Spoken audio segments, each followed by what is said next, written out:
할렐루야. 오늘부터 이제 2주간을 지나면 금년 한 해를 보내게 됩니다.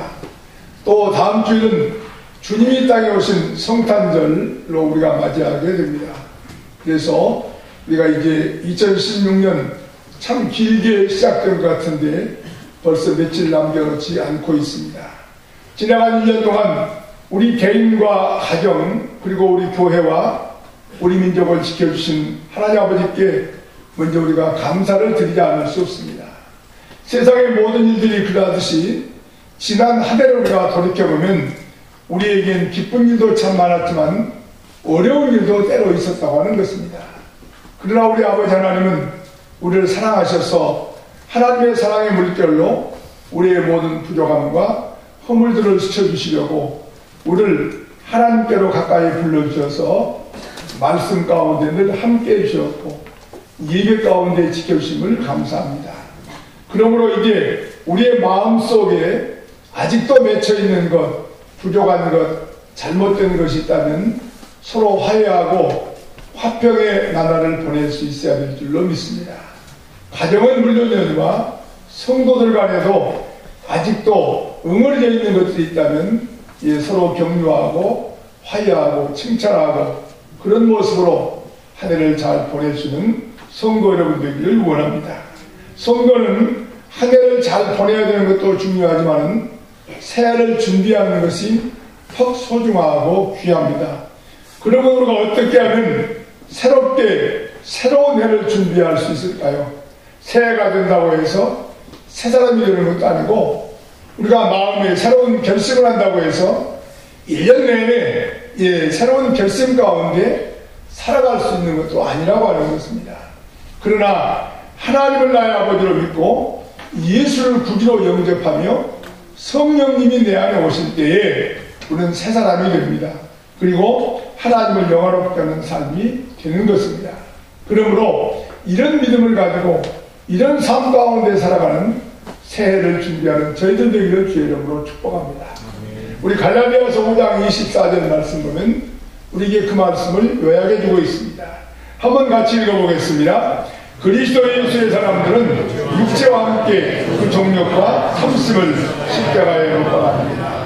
그렇습니다. 육체 욕심을 따라 사는 것이 아니라 정욕의 욕심을 따라 사는 자가 아니라 이 모든 욕심들은 다 십자가에 못 박고 살아가는 것이 우리 성도의 모습이라고 하는 것이죠. 내 안의 옛사람과 불의한 생각과 생각들은 이제 십자가에 못 박고 새해를 새롭게 맞이하자고 하는 것입니다. 이처럼 이중 삼중으로 얽매인 생활 하나님이 기뻐하지 아니하시며 더 이상 우리가 앞으로 나아갈 수 없다고 하는 것입니다.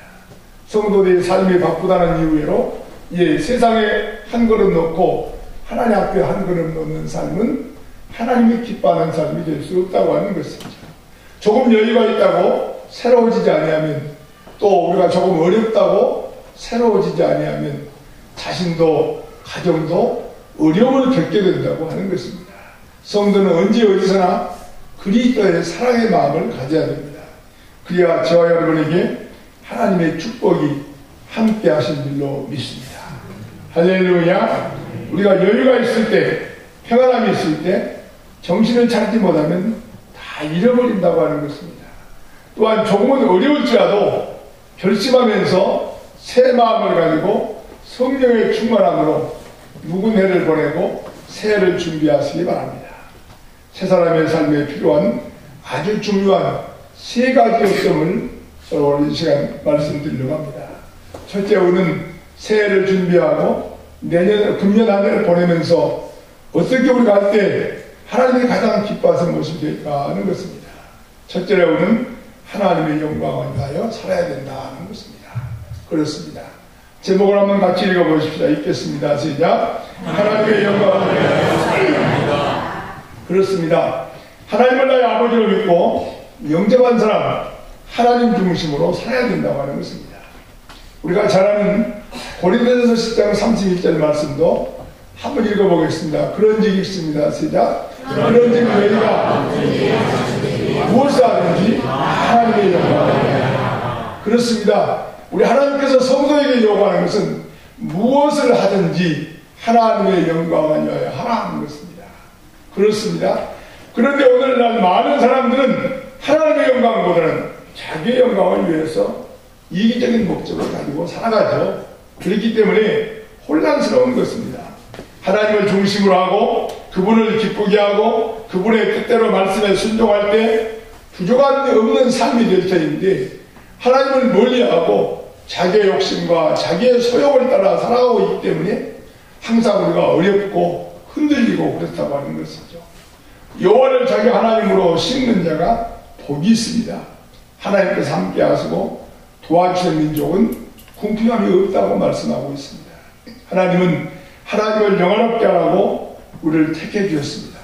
그러므로 우리 성도들은 무엇을 하든지 하나님께 영광이 되지 않는 일은 하지 말아야 된다고 하는 것입니다.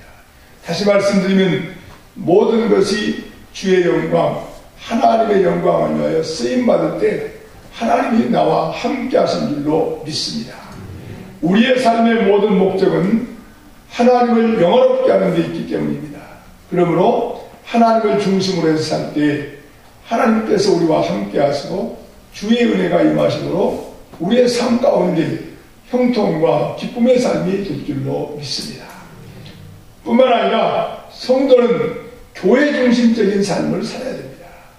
하나님을 믿는 믿음의 자녀는 세상 사람과 구별되어야 됩니다. 그러기 위해서는 교회 중심적인 삶을 살아야 된다고 하는 것이죠. 오늘 본문 19절과 20절 말씀 한번 같이 읽어보겠습니다. 읽습니다. 시작. 그들이 감각 없는 자가 되어서 자신을 방탕하게 방임하고 모든 더러운 것을 욕심으로 행하되 오직 너희는 그리스도를 그같이 배우지 아니하리라. 그렇습니다. 더럽고 추하고 세상 가운데 살아가는 것, 그거 우리가 하나님께서 배우지 아니하였다고 하는 것입니다. 가르치지 않았다고 하는 것이죠. 교회는 하나님께서 우리 인간을 축복하시기 위해서 이 땅에 세워진 하나님의 집입니다. 그렇습니다. 그래서 교회는 땅에 있으나 하늘에 속하였고 하나님께서 직접 운영하신다고 하는 것이죠. 하나님 백성이 하나님과 만나는 집이 교회입니다.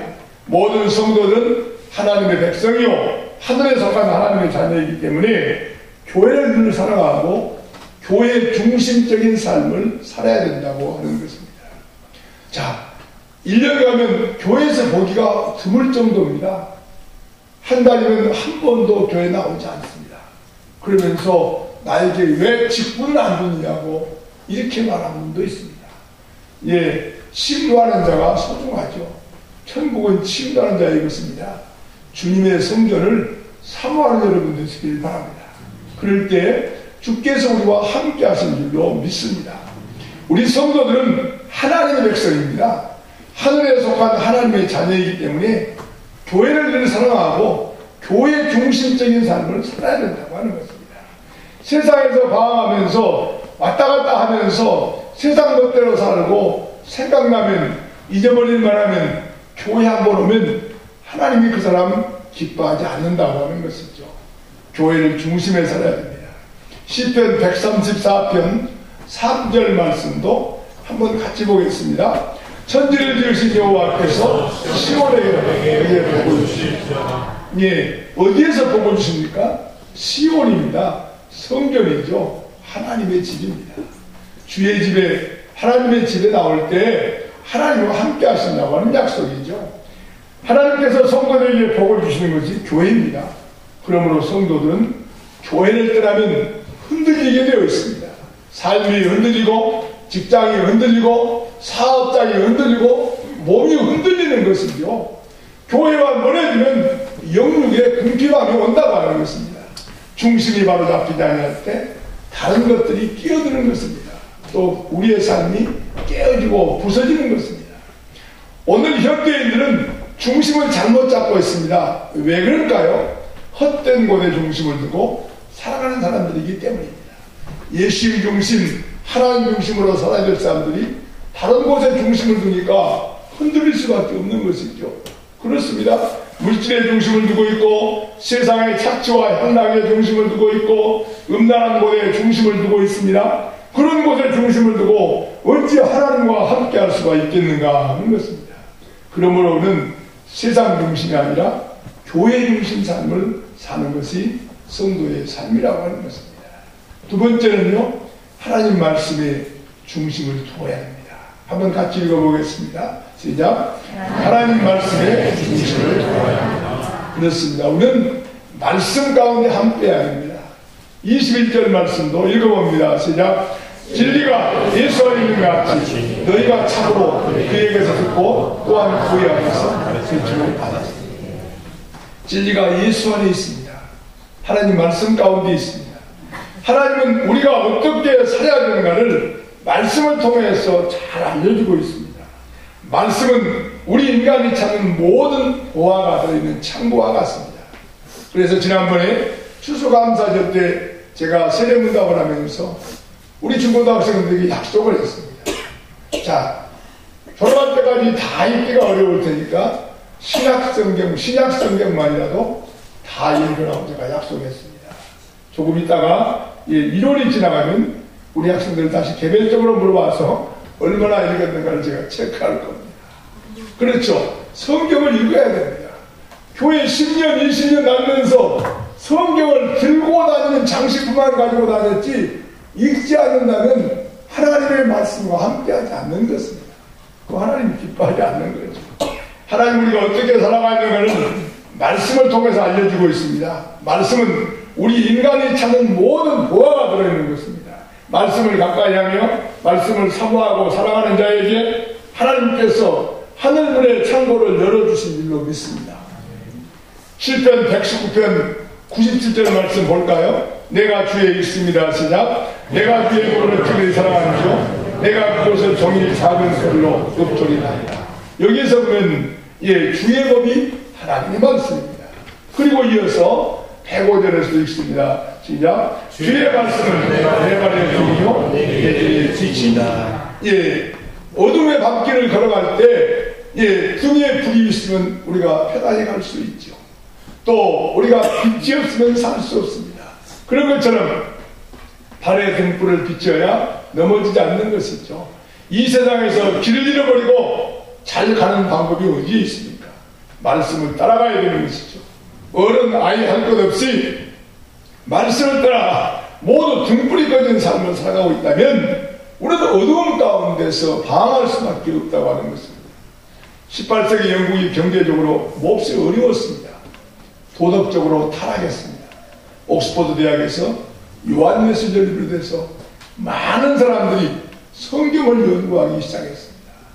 그래가지고 그것이 점점점 퍼져서 밖으로 나와서 온 국민들이 성경을 공부하고 성경을 읽기 시작했습니다. 그 결과 영국은 세계적인 복받는 나라로 만들었다고 하는 것입니다. 또 16세기에 독일도 국가적으로 심히 어려울 때입니다. 종교개혁을 일으킨 마틴 루터가 성경을 독일어로 번역했습니다. 자기 나라 말로 번역했습니다. 그래가지고 성경을 많이 출판해서 온 국민이 성경을 읽도록 했습니다. 온 나라가 성경을 읽게 되었고 그로 인해서 게르만 민족이 복을 받았다고 하는 것입니다. 그렇습니다. 여러분. 사랑하는 성도 여러분, 성경을 읽고 성경을 사랑하는 개인과 국가는 위대하게 됩니다. 우리가 단테의 신곡이라고 하는 엄청난 대서사시인데 이것이 1300년도에 기록되었습니다. 이 책이 바로 성경을 중심으로 기록되어 있는 책입니다. 또 우리가 잘 아는 톨스토이의 부활, 그리고 존 보년의 철로역정 모두 하나님의 말씀을 읽고 감동받아 쓴 책입니다. 옛날 책 같지만 도스토옙스키의 죄악을 카라마조브의 행제 같은 거 신약을 28번 읽고 나서 기록했다고 하는 거 아니겠습니까? 사랑하는 여러분, 성경을 읽는 사람들에게서 위대한 작품이 나오고 그들이 세계적으로 존경받는 사람들이 되었다고 하는 것입니다. 어려서부터 성경을 열심히 읽는 에이브라함 링컨 위대한 지도자가 되었습니다. 또 아이젠하워 대통령 성경을 수백 절 외우고 있다고 하는 것입니다. 인천 상륙작전에서 성공으로 이끌었던 메가더 장군 매일 성경을 읽지 않고는 6.25 사전에 우리나라 와서도 잠을 자지 않았다고 하는 것입니다. 사랑하는 성도 여러분, 새해는 우리 온 가족이 모여서 성경 읽는 시간 한번 가져보십시다. 믿지 않는 남편도 좋습니다. 여러분 성경을 소리내어 한번 읽어보시기 바랍니다. 그 가정 위에 하나님의 은혜와 축복과 권능과 지혜의 은사가 비오듯 쏟아지는 축복을 체험하게 되고 경험케 할 줄로 믿습니다. 그래서 2017년 하는 우리 가정에 환난과 근심이 없게 하시고 하나님이 지키시는 복된 해가 될 줄로 믿습니다. 왜 그럴까요? 성경은 들으면 사탄이 무서워하기 때문에 나를 괴롭히는 악의 세력이 접근하지 못한다고 하는 것입니다. 2017년 우리가 준비하십시다. 다른 어느 해보다도 읽지 못한 성경 큰 소리로 한번 꼭 읽어보세요. 소리내어서 읽으시기 바랍니다. 그러면 하나님 말씀이 내 머리에 오고 내 가슴에 와서 참 뜨거워집니다. 저는 늘 책을 읽을 때 적은 소리 읽지 않습니다. 큰 소리 읽으면 3번 읽게 되는 거예요. 입으로 읽으면서 큰 소리 하면 머리에 들리잖아요. 그래서 머리에 생각하게 됩니다. 또 가슴도 뜨거워지잖아요. 가슴도 함께 뜨거워집니다. 그래서 저는 설교문도 제가 적게 읽지 않고 큰 소리를 내서 제가 읽어봅니다. 성경도 제가 큰 소리로 읽습니다. 찬송도 제가 큰 소리로 부릅니다. 왜 그래요? 3번 부르기 때문에. 할렐루야. 하나님의 말씀을 읽으면 힘이 솟아나고 지혜가 솟아나고 용기가 솟아납니다. 세 사람은 하나님의 말씀을 읽어야 됩니다. 말씀은 하나님께서 우리에게 주신 최고의 축복입니다. 칼바르트라고 하는 신학자는 말씀의 의미를 3가지가 말했습니다. 하나는 성경으로 기록된 하나님의 말씀이고 또 하나는 육신의 말씀으로 오신 예수 그리스도입니다. 예수 그리스도는 말씀이 사람으로 오신 분입니다. 셋째는 강단을 통해서 내려주시는 하나님의 말씀입니다. 강단에 주시는 모든 말씀은 하나님께로부터 내려주시는 말씀입니다. 예배는 하나님께 올리는 것입니다. 찬송도 기도도 감사도 하나님 앞에 영광을 돌리고 올려드리는 것입니다. 잘못된 것이 있으면 책망하고 말씀을 통해서 깨닫게 해주십니다. 사랑하는 성도 여러분, 믿음이 없는 사람은 말씀을 들음으로 믿음이 생기고 병든 사람은 말씀을 통해서 몸과 마음과 모든 삶의 병을 치료받게 되는 줄로 믿습니다. 아멘. 할렐루야. 성경은 너희를 치료하는 하나님이시라는 말씀이 여러 군데 나와 있습니다. 그래서 말씀 가운데 하나님의 치유가 있음을 믿고 기도하는 여러분 되시길 바랍니다. 세 번째는요, 새해를 준비하는 사사람들보다 우리 모두는 힘써야 하는 3가지가 있습니다. 그 3가지를 다시 말씀을 드려갑니다. 아주 쉬운 이야기입니다. 우리 모두 기도에 임해야 됩니다. 첫째는요, 우리 모두 기도에 임해야 됩니다. 왜요? 염려하지 않으려면 기도해야 됩니다. 두려워하지 않으려면 기도해야 됩니다.